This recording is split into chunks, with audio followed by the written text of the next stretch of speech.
So decided to stick with the red light. I promise I'm not gonna go crazy and keep changing the lights like I did in the last video. So I stuck with the red. I like it.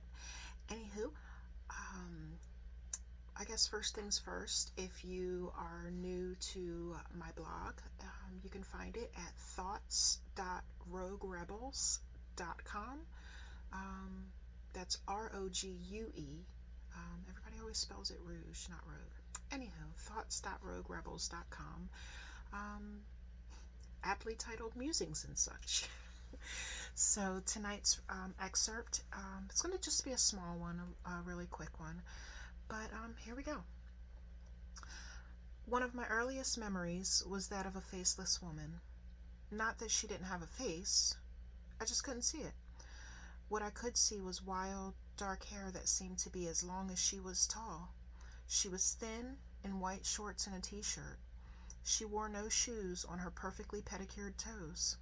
Red. Always red. I don't know why I remember that detail, but I always did. I remember hearing yelling and crying. There's a possibility that I heard the words back then, the actual words that were said, but I can't remember them now. Over the years of my childhood, I tried to recall the sound of her voice, but it never came back to me. She came up to me and kissed me, and then she was gone. Even that close to me, and I could still only remember her hair.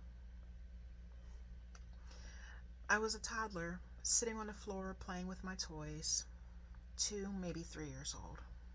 I know that there are researchers out there who say your memories don't start until you're at least 5 years old and blah blah blah. And then anything before that is usually just fabrications and accumulations of pictures and all kinds of other things that just a child could not possibly remember.